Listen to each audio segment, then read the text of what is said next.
Good morning. I've been I've been thinking about two things. One is surprise, and the other one, well, surprise. Yeah, that's surprise. Um, this issue of surprise reminds me. A little shout out to my other. This is not really mine. It's one of our little red teapots. It's also very cute. You may have seen the yellow one yesterday. Um, anyway, this is a different Yellow Submarine mug. You might think that all I have are Yellow Submarine mugs, but you'd be wrong.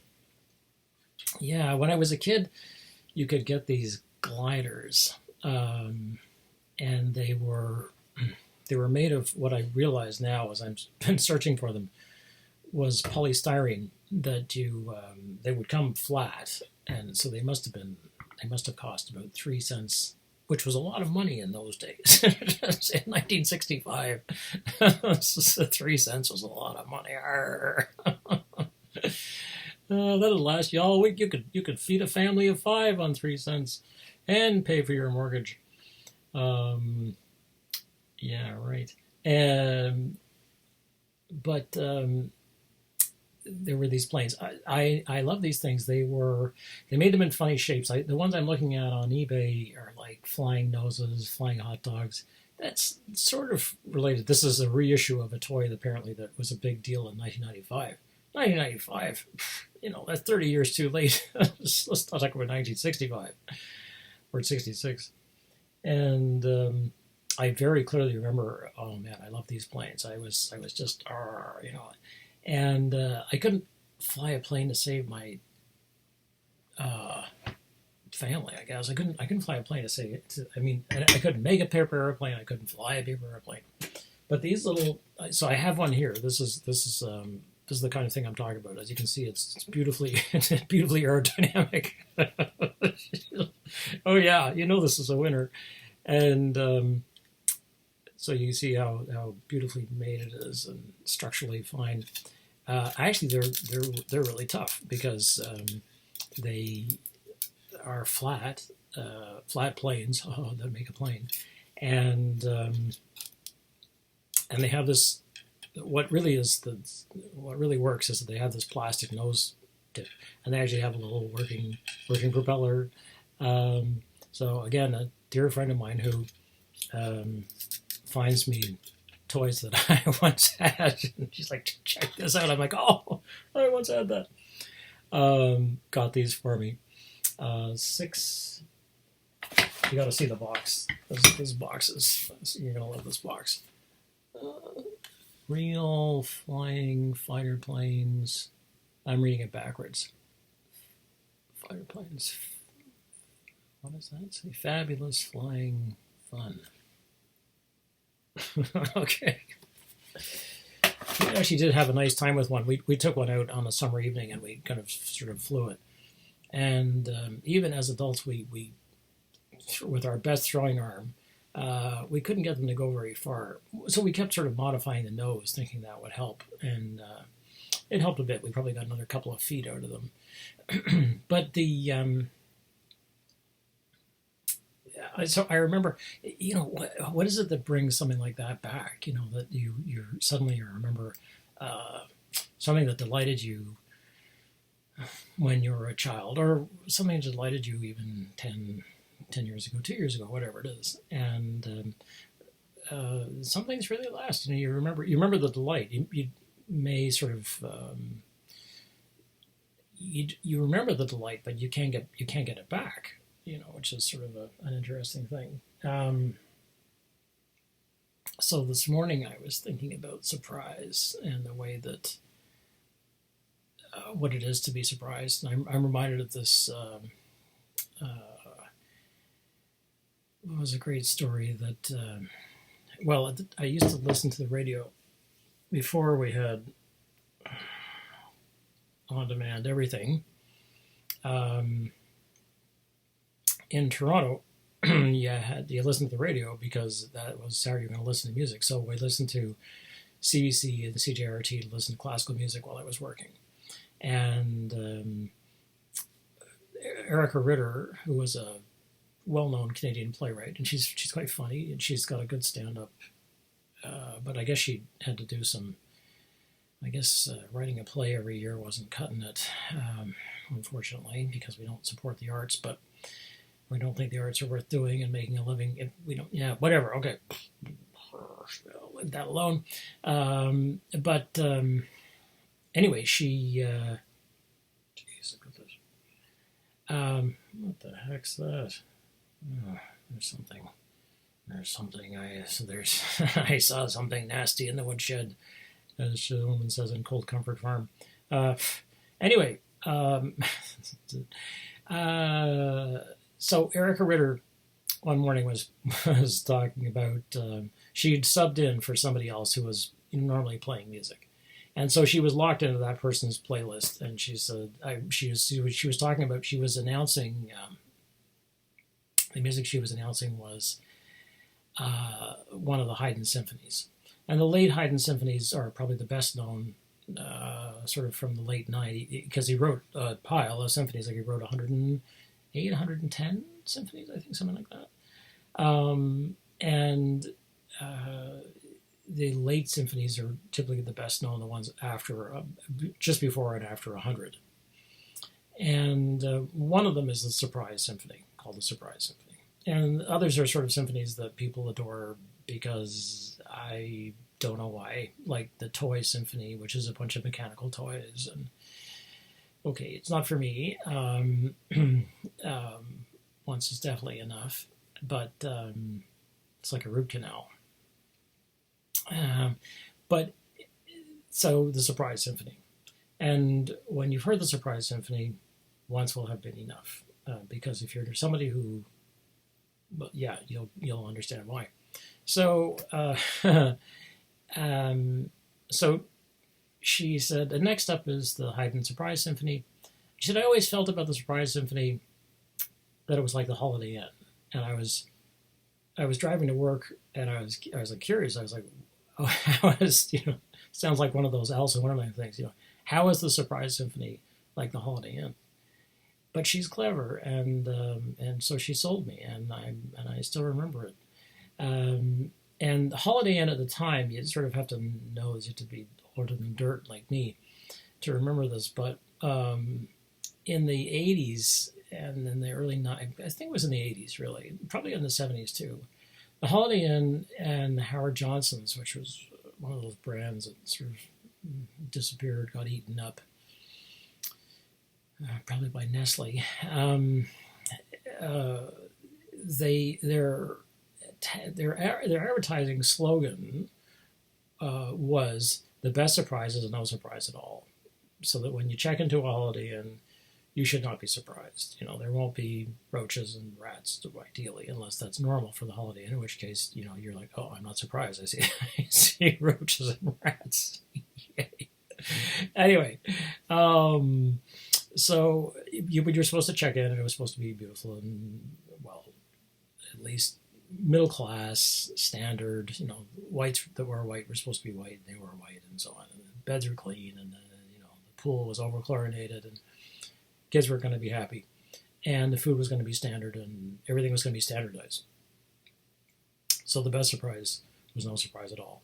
And this is what Erica Ritter feels about, or felt at the time, maybe she's changed her mind, about the Haydn Surprise Symphony, which is the best surprise, is no surprise at all. And I completely agree with her, because what you'll find out when you listen to the Surprise Symphony is that the surprise is the theme, what we know as Twinkle, Twinkle, Little Star. It's just like, could it be any cheesier? I guess unless it was Happy Birthday to You, which would have been even worse, even like more of a surprise. So the thing about surprises is that I think we're sort of geared to have pleasant surprises. And so it was an amazing surprise when my friend found me these little planes. And we put one together. I think it met its end, though, that night. I'm not sure if she can tell me whether it survived. I think it was a Japanese Zero. Uh, this one is clearly American. It's a big. It's according to the tail fin. It's a big hog. There was never such a plane, but anyway.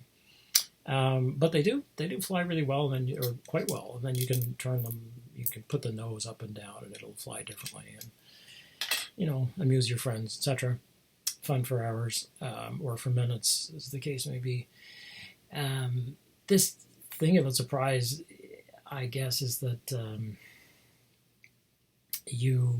so the ones I remember from when I was 5, they were flying bathtubs. Now, it doesn't make a lot of sense to me that they were like different sorts of bathtubs. That, like, I think there must have been what was a hot dog, and I see a flying hot dog here, but I don't know. I'm not quite.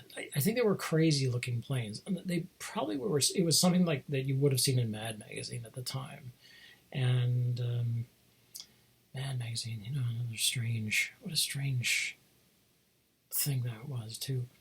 The thing about surprise though is that when things happen and they take us by surprise, we say, "Oh, I was taken by surprise."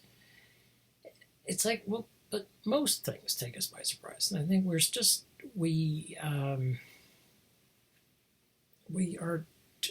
just so used to reducing all of the anxiety in our life to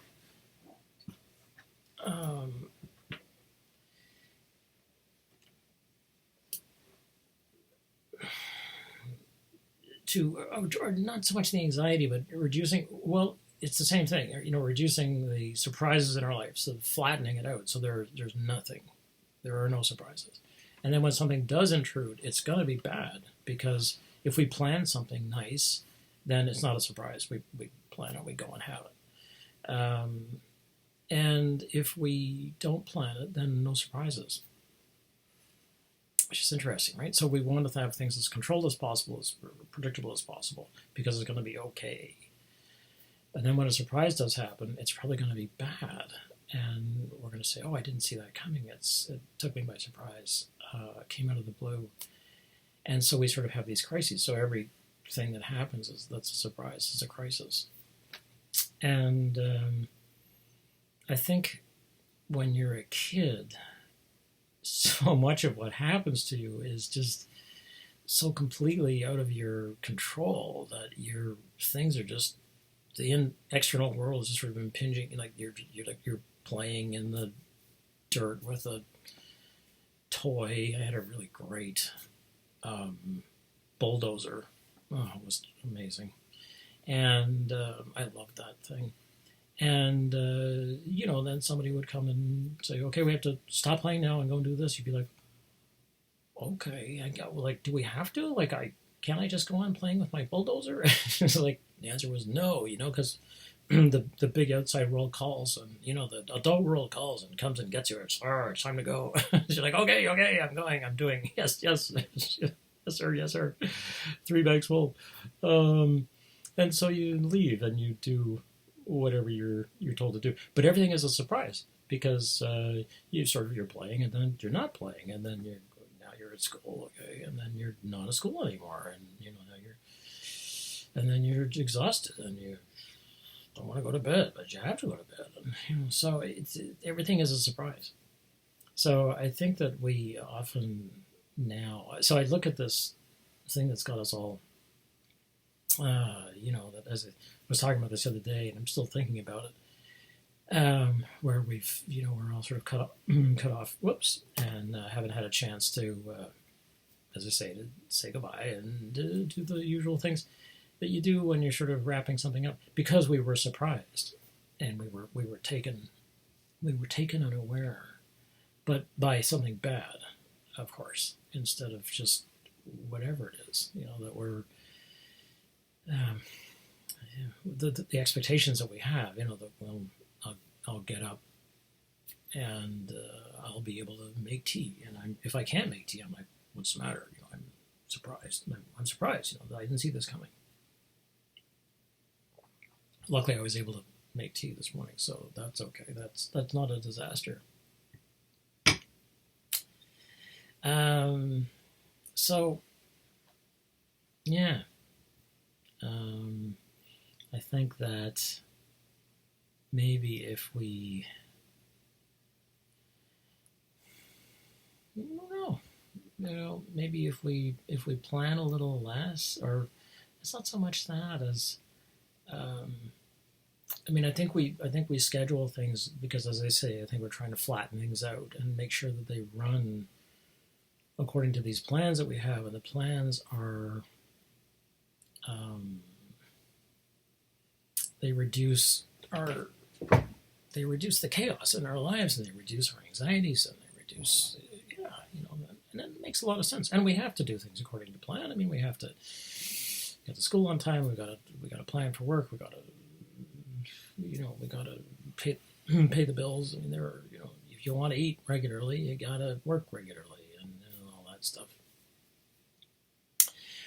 Uh, but at the same time, I wonder if it also has something to do with the fact that people are, they we always just, we're excited to look at the mail because maybe something amazing will have happened in the mail. That you used to be, you get the mail and you're like, oh, okay, but you'd get a couple of bills, or you'd get the magazine in the mail that you had ordered, or something, but you didn't get a surprise letter from a friend saying, or a letter from, I don't know, some incredible power or some incredible force in your life saying, you are a winner, you you have just won. We want you. You are such a special individual. We want you to come and run this amazing. You are the genius we've been looking for. And that's the letter we're waiting for, is the big surprise, a good surprise. Okay, so all surprises don't have to be bad. I mean, they could all be, I guess, like a Haydn Surprise Symphony. But you could also be surprised by